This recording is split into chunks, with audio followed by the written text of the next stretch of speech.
Hello and welcome guys. I've been using this most affordable tablet sold by Apple for 4 months now, and it's truly an important tablet because it's basically the cheapest tablet out there, especially the 64GB model. The purpose of this video is to see if we can manage with a budget-friendly tablet, specifically an iPad. Until now, I haven't recommended 64GB for phones or tablets anywhere, but getting this tablet seemed reasonable and I'll explain why. I will demonstrate that in most usage scenarios, you won't encounter any issues and this tablet is sufficient. The most important question here is, why did you buy it for? What's your reason for getting this tablet? Honestly, I categorize tablets into two groups, iPads and others. Sorry, but that's how it is. Still, if you are getting a tablet for watching shows, browsing social media and watching YouTube, I do not recommend any iPad.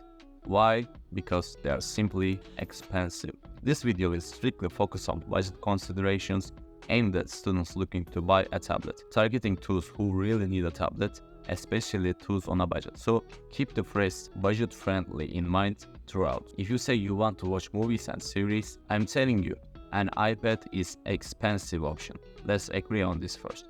For instance, there's Honor Pad 8 and its new model is out now. It's also a budget-friendly tablet and offers a better experience for watching films than iPad, with a 16:9 screen ratio and 4 speakers, making it better for watching films and cheaper. What you do on this tablet is watch from a certain angle, watch and then close it. That's it. On the other hand, there's another aspect of the tablet, which is the ecosystem. If you haven't entered the Apple ecosystem at all, there's no problem. But if you have an iPhone or a Mac, think seriously lean towards the iPad side. The most delightful part of my 4 months experience has been the ecosystem. All the apps are there, you take notes and they instantly synchronize between devices, so it works like an extension of your iPhone. Therefore, this is also important. I say go get another tablet for watching movies and series, but if you have an iPhone and want them to work together seamlessly and occasionally make FaceTime calls, then this is the right place.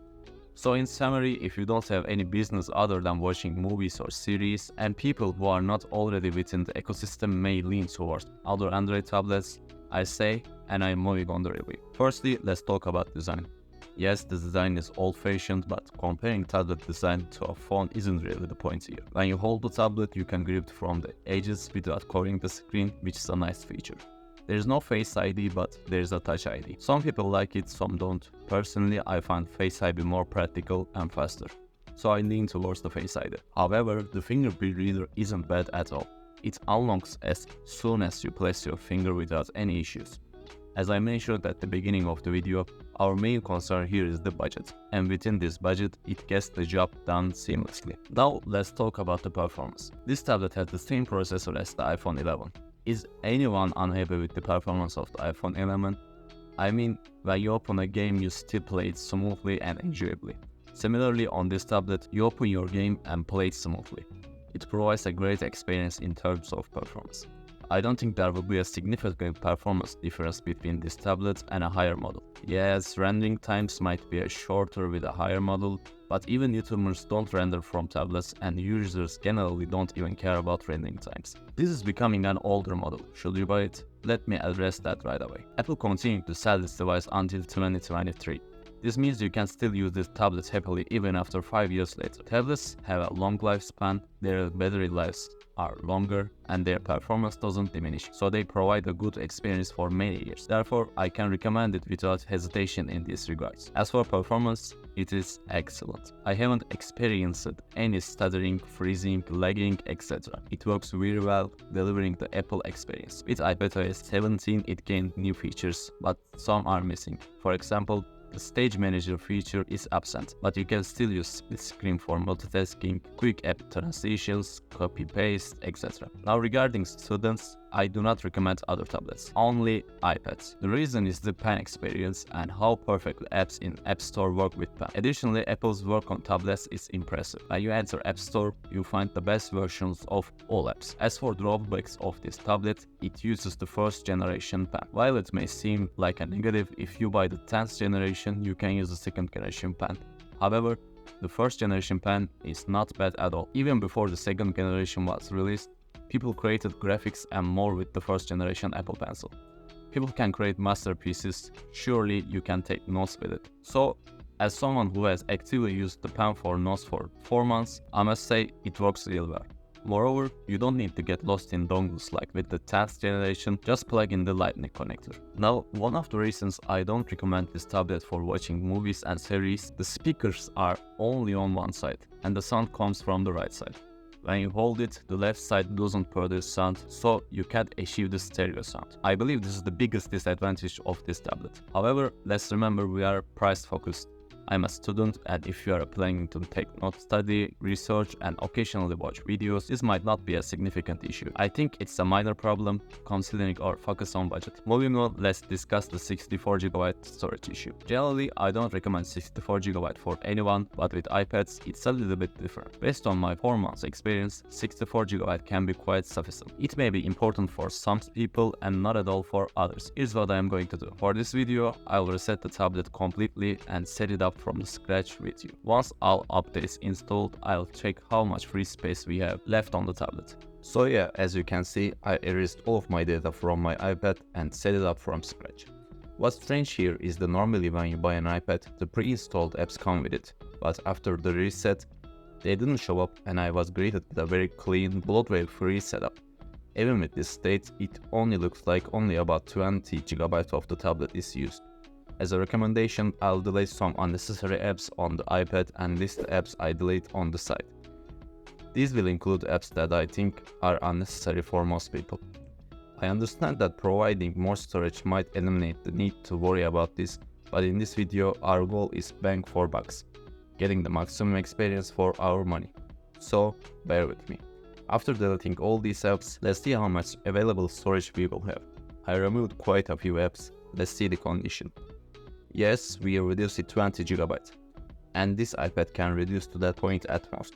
From this point on, we can say we have 51GB of available space. At this point, I'll download apps for home entertainment such as Instagram, Twitter, TikTok, Snapchat, YouTube, Facebook, Netflix, Disney+, Spotify, and Prime Video. I've installed all these apps and logged into each one. They are all ready for use. This will be a scenario when using it for the home entertainment. Let's see how much space this tablet takes up in this scenario. As you can see, it takes up nearly 16GB.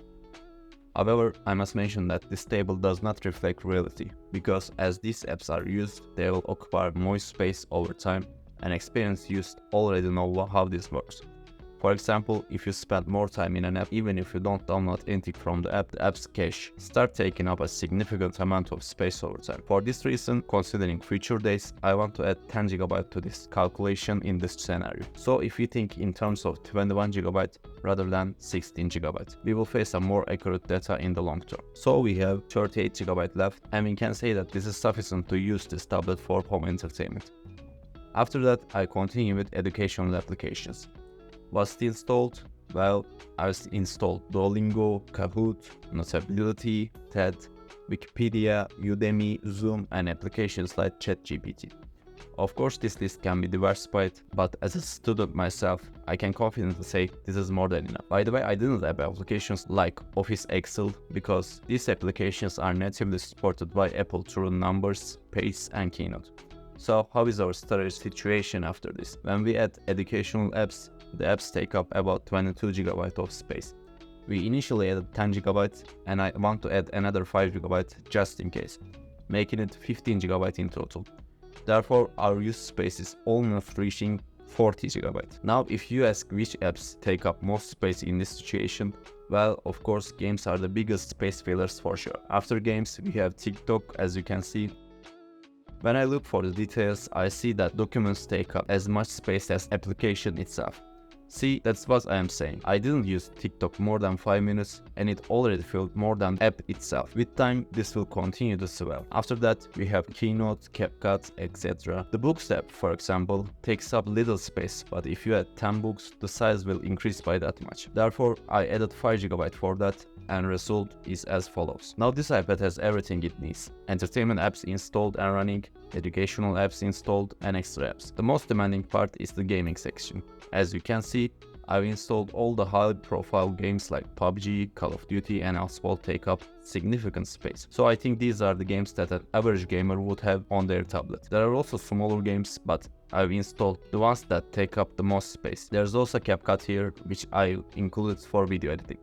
Although it's a video editing app, it can still take a lot of space depending on its content. Now, if you are curious about our current storage situation, let me tell you. As you can see, it's taking out 31 GB of general iPad usage. I added 15 GB initially, and now I want to add another 5 GB for these last installed apps, totaling 20 GB. This brings our usage storage to nearly 51 GB. I added this 20 GB somewhat hypothetically. This value could be 10 GB or even 30 GB depending on usage. Speaking of usage, if you are wondering how much space each app or game takes up, Asphalt is the largest, followed by PUBG and Call of Duty. And don't worry, I logged into each game to complete their in-game downloads and installation. Now the conclusion is like this. If someone wants to get this tablet for crafting content for social media, using CapCut or similar processes, you can consider this scenario. When you remove the games and add these programs, it will be almost the same. Actually, I don't recommend it, but if you don't have much money and you are thinking of buying a tablet for this purpose,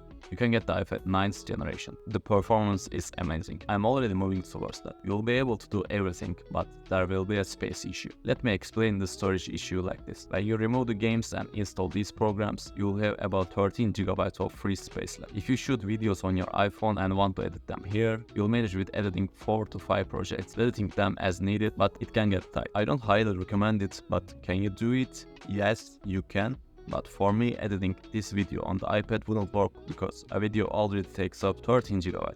However, would it work for smaller projects? Yes, it would. For summary, I absolutely recommend this tablet for education and learning purposes, as I am currently using it myself as a university student. Let's say you want to install games like Football Manager or PUBG, you'll still have plenty of space.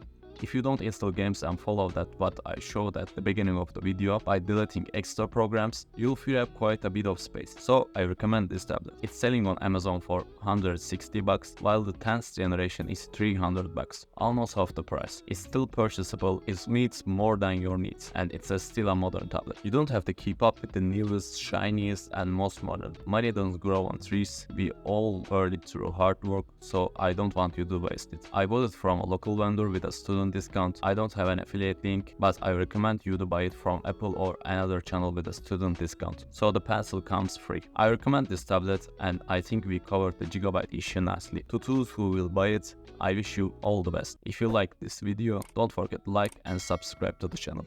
Take care of yourself and goodbye.